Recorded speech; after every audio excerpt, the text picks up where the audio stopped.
tu en as marre d'hésiter, tu en as marre d'être paralysé par la peur, voici 6 étapes pour booster ta confiance en toi. Je te promets qu'après cette vidéo, tu seras le maître du monde. Tu vas marcher la tête haute. Voilà, c'est moi qui te le promets. Reste jusqu'à la fin. Comme je l'ai dit, la confiance en soi, c'est quelque chose qui te cultive, qui se cultive. Tu vois. Quand on n'est pas confiant, en fait, on le devient. On le devient. La confiance en soi, c'est quelque chose aussi qui peut se perdre, en fait. Tu vois. Comme je l'ai dit, la confiance en soi, c'est quelque chose qui se cultive au fur et à mesure. Ce n'est pas quelque chose qu'on acquiert une fois et c'est fini. Non. La confiance en soi, c'est quelque chose qui se cultive. Tu vois. Comme je l'ai dit, la confiance en soi, c'est notre capacité à pouvoir réaliser quelque chose, ou bien notre croyance à pouvoir réaliser quelque chose.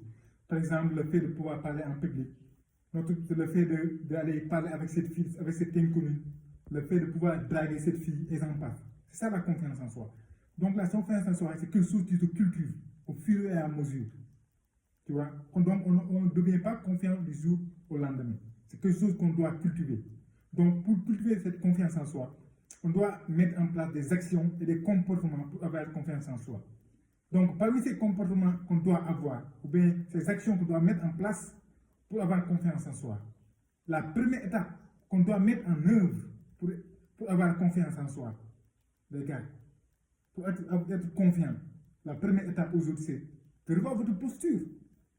Parce que je vois la majeure part des gens aujourd'hui marcher avec les épaules courbées comme ça, tu marches. Tu marches avec la tête basse. Mais quand quelqu'un te regarde, il voit forcément que tu n'as pas confiance en toi. Comment, par exemple, je donne un exemple simple, toi. Par exemple, si toi, tu étais le roi, ou bien le roi du monde, voilà, tu étais le maître, comment tu marcherais?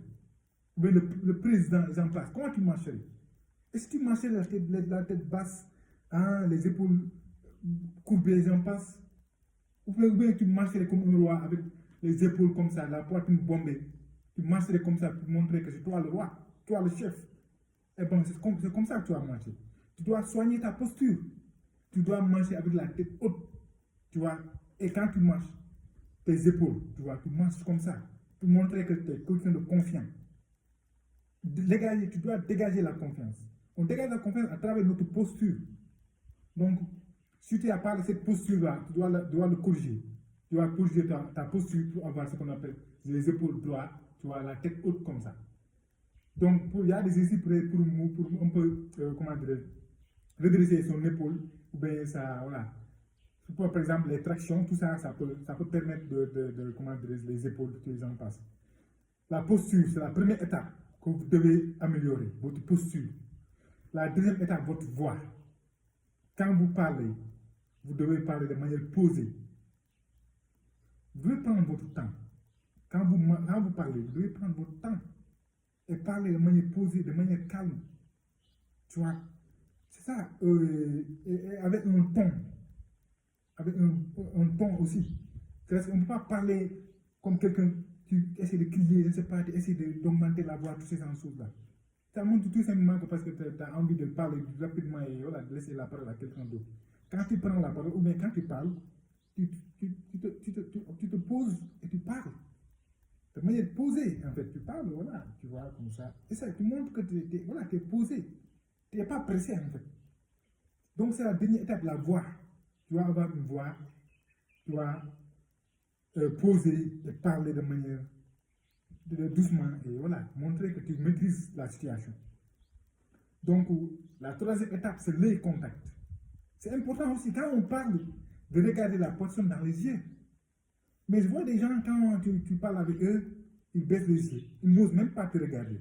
Et moi, quand je parle avec quelqu'un et je vois qu'il baisse les yeux, c'est ça, automatiquement, ce n'est pas un gars qui a confiance en lui. Parce que quand on a confiance en nous, on regarde la personne dans les yeux, on parle avec lui. C'est important, quand on parle, de regarder les autres dans les yeux. Tu vois, regarder les gens droit dans les yeux et parler.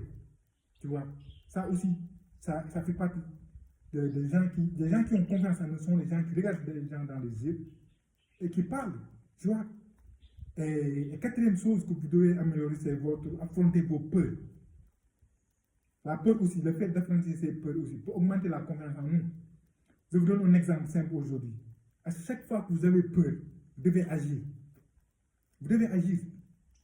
Par exemple, quand vous êtes dans la rue et vous voyez une fille ou bien une femme qui vous plaît, allez parler avec elle. Moi, ce que je fais des fois j'ai peur d'aller parler avec elle, mais j'affronte ma peur en fait. Et je me rends compte que je ne suis pas mort en fait, tu vois. Donc, à chaque fois que vous avez peur, vous devez agir. Ne laissez pas la peur vous paralyser. Ça aussi, ça va booster votre confiance en vous. Ça va vous rendre compte que vous n'êtes pas mort en fait, vous êtes vivant malgré que vous avez agi, malgré la peur. Agissez malgré la peur. Ne laissez pas la peur vous paralyser. Ça aussi, ça pourra booster votre confiance en vous. Et cinquième chose que vous devez faire aussi pour booster votre confiance en vous, c'est augmenter votre niveau de testostérone. C'est augmenter votre niveau de testostérone. C'est important. En tant qu'homme, vous devez faire du sport. Faites du sport. Ça va augmenter votre énergie et j'en passe. Tu vois, de préférence, si vous pouvez faire un sport de combat. C'est de préférence en fait. Parce que faire un sport de combat, affronter les dangers, se battre, et il faut être un vrai homme pour le faire en fait, parce que c'est pas facile.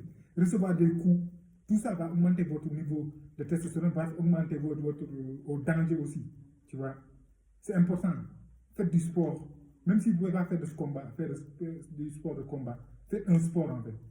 C'est important, ça va augmenter votre testostérone, votre testostérone, en fait, ça va augmenter votre masculinité, tu vois. Et enfin, chaque jour, c'est la dernière, chaque jour, vous devez vous challenger. Vous devez vous challenger chaque jour, faire de nouvelles choses qui vous font peur. Faites de nouvelles choses qui vous font peur chaque jour, chaque jour. Car comme j'ai lu dans le livre de il a dit que notre zone de sécurité, c'est notre zone de richesse. Si nous voulons augmenter notre zone de richesse, nous devons sortir de notre zone de confort. Tu vois. Et c'est en sortant de notre zone de confort qu'on augmente notre zone de richesse. Tu vois. Donc, affrontez, faites-vous des challenges. Challengez-vous. Chaque jour, faites des choses que vous n'avez jamais fait. Et ça va augmenter votre confiance en vous. Et vous allez être confiant et personne ne pourra vous arrêter. Donc, c'était les 6 étapes que vous devez respecter pour être confiant et affronter ce qu'on appelle vos obstacles, vos défis, avec courage et bravoure. Voilà. Vous êtes le maître du monde à partir d'aujourd'hui. Vous êtes le roi. Croyez dans votre tête que vous êtes le roi. Vous êtes capable. Vous êtes un roi. Il faut aussi changer vos croyances. Tu vois, vous êtes confiant à partir d'aujourd'hui. Appliquez tout ce que je viens de vous citer là. Dites-moi dans les commentaires quelle est la peur, quelle est la chose qui vous fait le plus peur. Et affrontez cette peur-là. Tu vois, quelle est la chose qui te fait le plus peur, toi? Et affronte cette peur-là à partir d'aujourd'hui. Tu vas te rendre compte que tu n'es pas mort. Tu vois, affronte cette peur d'aujourd'hui. Écrivez dans les commentaires quelle est la chose qui vous fait peur. Voilà, on se retrouve à la prochaine.